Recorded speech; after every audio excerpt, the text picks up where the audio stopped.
St. Martin. And thank you very much to our close partner, the government of St. Martin, and also specifically Minister Johnson.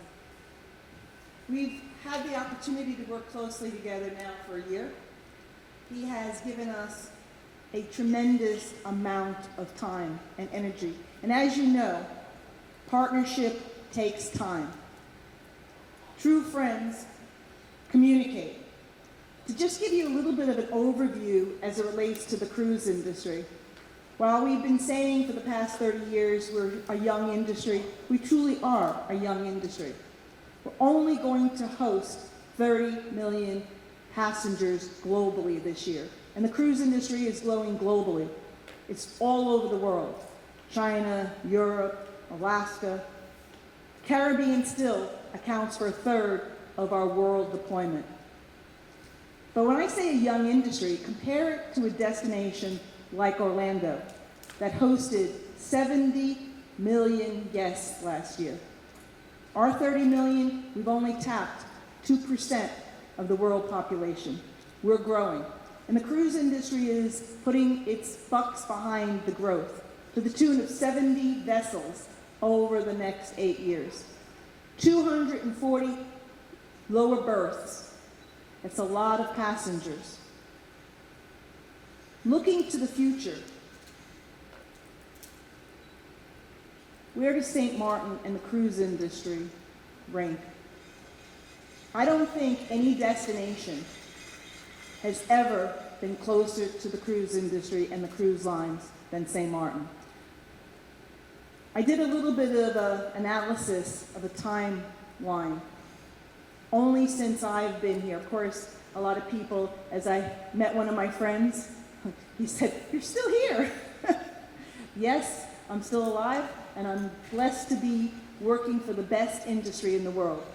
Back in the 90s, when St. Martin was just thinking about the growth it needed to be able to really capture the cruise industry, it was Royal Caribbean that invested in a larger tender to be able to give St. Martin that opportunity for growth. Then, with the growing pains, came fights. The Dutch and the French taxi drivers were fighting for territory. Who stepped in and negotiated the peace to be able to showcase that tourists cannot experience that? It was the cruise industry. 95 brought Hurricane Lewis. Who was it that stepped in with the needed relief? Supplies, housing. It was the cruise industry, and also came back very quickly after. In 01, when St. Martin saw that it was needed to go from a tender port to a port that you were going to be able to berth the ships, it was the cruise industry every step of the way. For at least a year, we were here every week working with our partners to be able to work with the taxi drivers, to have them understand that the pie was going to get bigger. You were going to go from less than 500,000 cruise passengers to over 2 million cruise passengers. We needed to move people. It was in the taxi drivers' best interest to embrace the water taxis. It was the cruise industry that also looked at every aspect of the regulations that the port needed to put into place, looked at every movement of the passengers, moved from not only the water tours, for the regular tours, for independence, to make sure that you were taking your place as a world-class destination. In 09, when the second phase of your port project went into phase, it was Royal and Carnival that put the needed investment into place to be able to embrace St. Martin, addressing the additional needs and growth. We bled with you in 17 when Irma hit. We knew that we had to step up as your partner. When we say we're partners, we mean we're family. It was the cruise industry that took ships out of service to be able to address the needs of evacuating people that wanted to get off island, to bring the needed supplies, to be able to provide housing. It was the cruise industry that was your partner.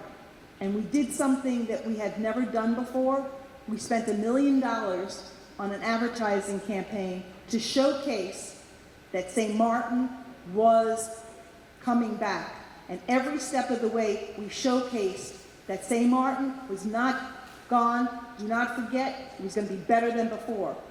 And what did the cruise lines do? They put their most valuable resources back here 3 weeks after the hurricane. Were things perfect? No. But that's what partners do, because it was good for St. Martin. It was good for the people to be able to have the tourism dollars. Then in 18, with the economic impact study that we did, it showcased that St. Martin was indeed back to the tune of $142 for passenger spending and $119 for cruise spending. While it wasn't back to your high in 12 and 15 of $192 for passengers and $136 for crew, you were back. Plus, it showcased that 60% of the passengers wanted to come back to St. Martin for a long stay. Showcasing that the cruise industry is really your partner. And we have proven that for the past 25 years. I support you, I celebrate you, and I totally want to know that I am here to help. Thank you very much, Minister. We have a great relationship with St. Martin. And Minister Johnson, I want to commend you and your ministry for the great work. The members of staff, people that are here from the Port of St. Martin. Regularly, Port St. Martin is regarded as really the jewel port in the Caribbean. It's a model that we refer to quite frequently when we talk about really well-run ports of call in the Caribbean. Events like this really help recenter us and refocus us. We are at a time of great growth and opportunity in the cruise industry. And when we visit destinations as a group, Fcca, really we talk about specific issues, but at a macro level, at a 30,000 square foot level, I mean, these discussions are about the future and opportunity. And one of the things we say at Royal is, you know, we always need to continue to improve, right? We always need to continue to improve. The next ship has to be better. The next product has to be better. So for the next 7 years, where do we go in our relationship with St. Martin as an industry? We want to be here. We want to make sure that, Minister, your country has the opportunity to capitalize on this great opportunity we have here, on this growth potential. So as we grow as an industry, we want to grow with you. We want to use this as an opportunity to strengthen our relationship, strengthen our communication, and really just be in the best position we can possibly be to grow as we move forward in the coming days. So again, I just want to thank you. I want to thank the folks at the port and all of my colleagues at Fcca for being here. It's been a great event, and we're looking forward to the next couple of days. Thank you. For the past 18 months, the north and south of St. Martin has shown its resilience as an island and as a people. That is the collective feeling of the people who have returned to our shores since the passage of Hurricane Irma. Today, St. Martin is capitalizing on a unique opportunity to redevelop new economic and tourism models to improve on what has for many years been the top tourism destination of the world. Our commitment to improving our level of hospitality was proven recently by the recently completed Aquila training program, which started with 440 frontline workers. Today, those 440 frontline service providers in St. Martin were trained, which included taxi drivers, tour operators, staffers from hotels, the port, the tourism department, government, and immigration. Our people are the most important component of our past success as a destination, and we intend to continue with specialized training programs to further enhance the service, educational, and cultural standard on St. Martin.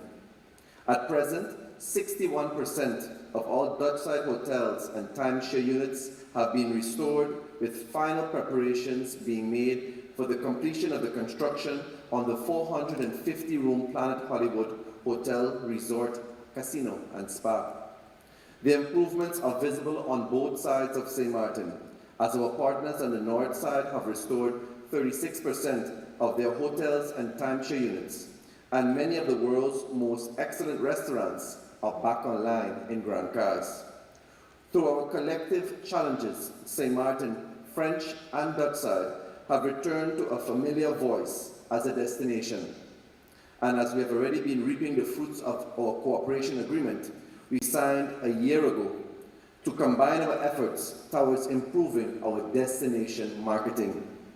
On arrival, you would have noticed that we are now operating from the main terminal building of the Princess Juliana International Airport. This is a significant step, as it has helped us to increase our flight frequencies and volume of arrivals and departures. At the same time, the government of St. Martin, in collaboration with the management, supervisory boards of the Princess Juliana International Airport, are diligently working to finalize the plans for the completion of the terminal building.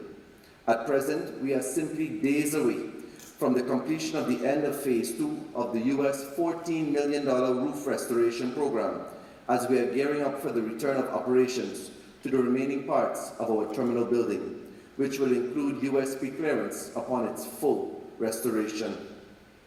Since moving back into the main terminal building, I am pleased to say that we have been able to welcome back JetBlue, Sunwing, Copa, American Airlines, Air Transat, and several regional carriers to St. Martin, and we thank all our partners for showing such high confidence in our destination and our people.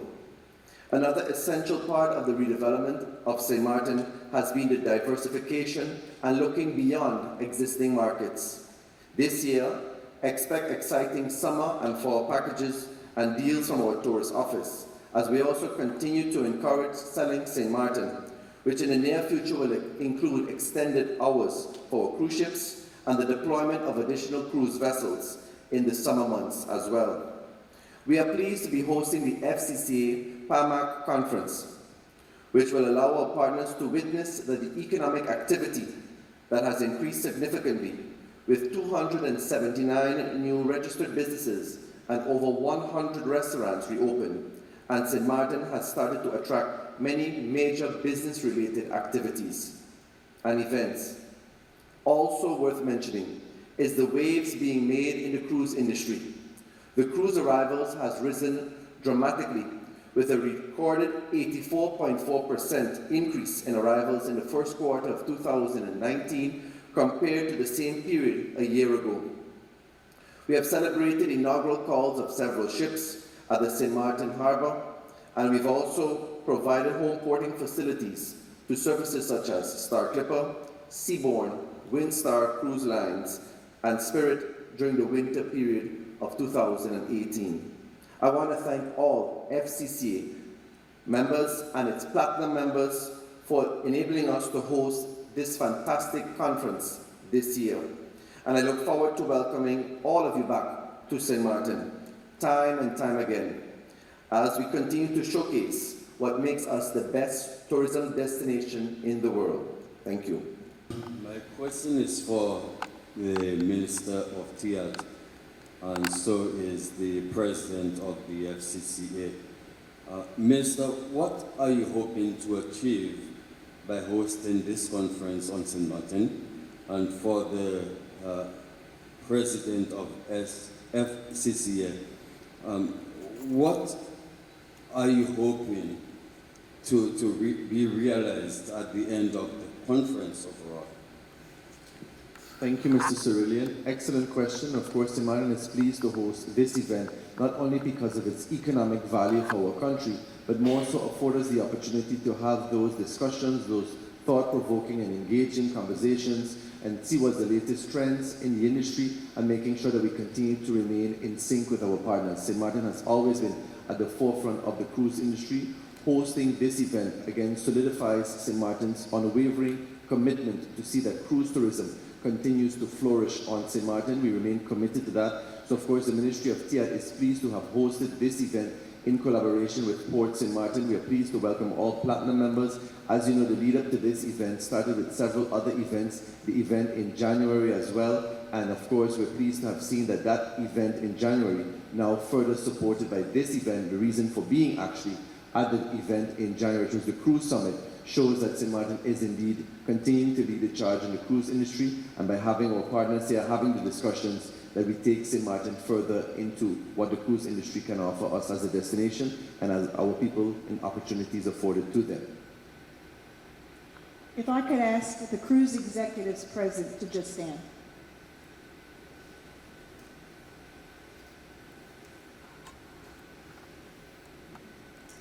Thank you. These are the talented men and ladies, half of them that have come to the press conference, that have come to St. Martin to work with St. Martin. We've already begun the work. We had a lunch meeting already at that time. Minister Lee was there to work to have young people, old people from St. Martin employed by the cruise industry, to look at opportunities for the cruise industry to use medical facilities in St. Martin for their crew. And we've only been on island a few hours. It's to reassess our commitment to St. Martin. It is to have the cruise executives be able to reestablish that love of St. Martin, to educate them, to create opportunities for the people of St. Martin to have more tours, to have new tours.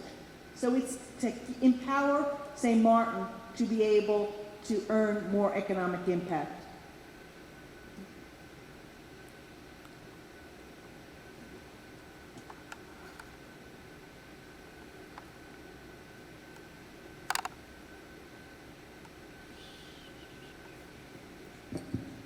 I'd like to add on to that. Firstly, congratulating St. Martin again. Making sure I drink the right water. 55 years of cruising, so certainly that's an incredible milestone. And on behalf of Carnival Corporation and our 6 brands, 2 of which are very well represented here, we send over 34 ships, over 500,000 guests to St. Martin.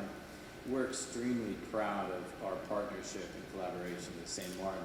I think we can always say as an industry, you've heard it here today expressed already, St. Martin is always at the forefront.